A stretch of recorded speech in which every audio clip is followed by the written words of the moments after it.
Untuk membuktikan bahwa tanpa mengandalkan diri sendiri pun bisa menjadi kuat, kamu mengabaikan begitu banyak profesi tempur. Namun justru memilih pemanggil paling biasa. Awalnya ingin memanggil makhluk terkuat lalu hidup santai. Namun tak disangka, yang pertama kali terpanggil justru anjing hitam kecil paling sampah.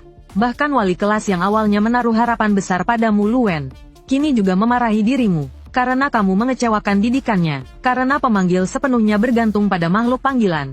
Sekarang kamu hanyalah orang tak berguna. Namun kamu sama sekali tidak berniat menyerah. Karena selama bisa masuk akademi dan berkembang perlahan, setelah level 10 masih bisa melakukan pemanggilan kedua, tetap bisa meneriakkan kalimat jangan hina pemuda miskin. Saat ini melihat anjing hitam kecil yang patuh di tanah, perasaan kecewa barusan pun sedikit mereda. Lalu kamu mengusap kepala kecilnya. Peringatan kontrak bergema di benak tentang loyalitas. Loyalitas tidak akan pernah berkhianat apakah melakukan ikatan jiwa. Kemudian kamu dengan tegas memilih ya. Di tengah rasa sakit seperti jiwa terkoyak, kamu berteriak kesakitan lalu roboh ke tanah. Para siswa di sekitarmu mengira kamu tak sanggup menahan pukulan, dan mulai mengejek satu persatu.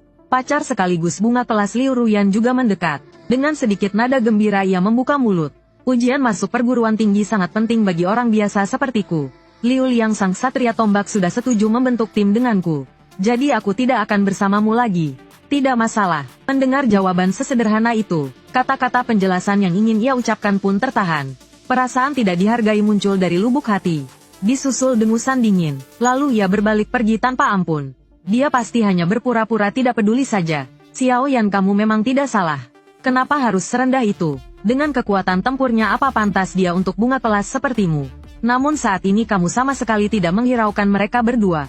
Hanya karena setelah ikatan jiwa selesai, kamu justru mendapati anjing kecil itu membangkitkan bakat SSS. Keserakahan melahap segalanya, dapat mengubah semua makanan yang ditelan menjadi energi, tumbuh dan berevolusi tanpa menghiraukan batasan.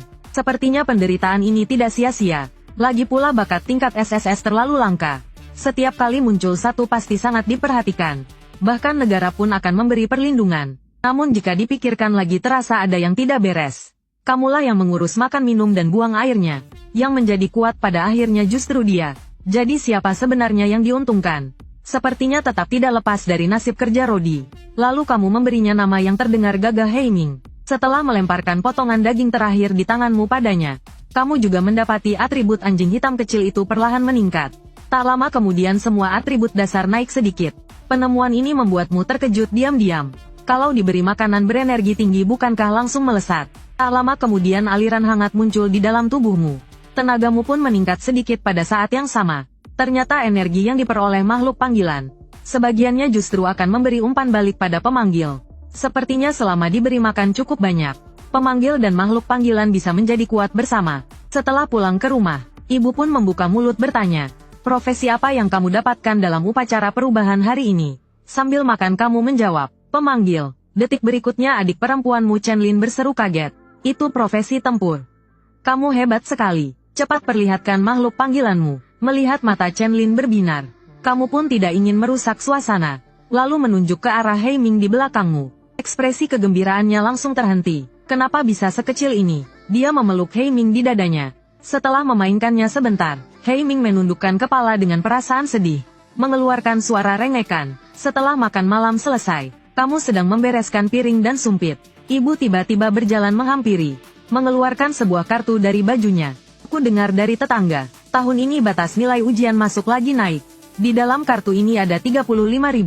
Pergilah beli beberapa barang untuk persiapan ujian.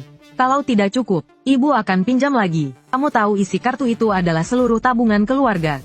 Ibu sama sekali tidak menyembunyikan apapun darimu. Takut kamu tertinggal saat ujian masuk. Namun saat ini kamu memang membutuhkan uang ini sebagai modal berkembang.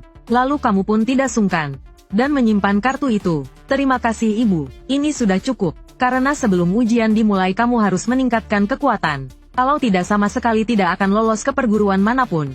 Lagi pula kamu ingat 10 besar mendapat hadiah uang tunai.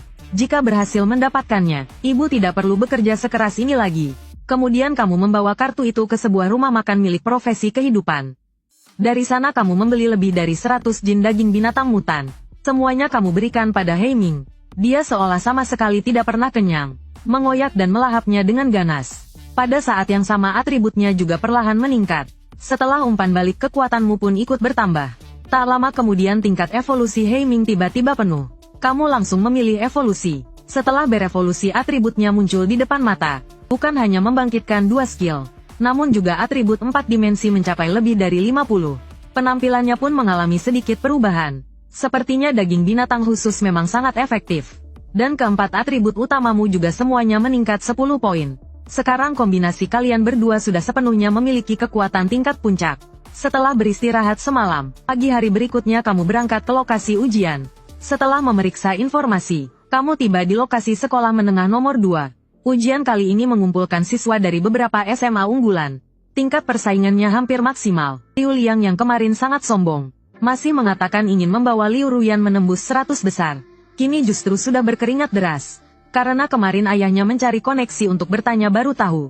Kualitas siswa kelas 3 tahun ini sedikit sangat tinggi. Memangnya kamu masih mau ikut? Lebih baik menyerah saja seperti siswa profesi kehidupan lain.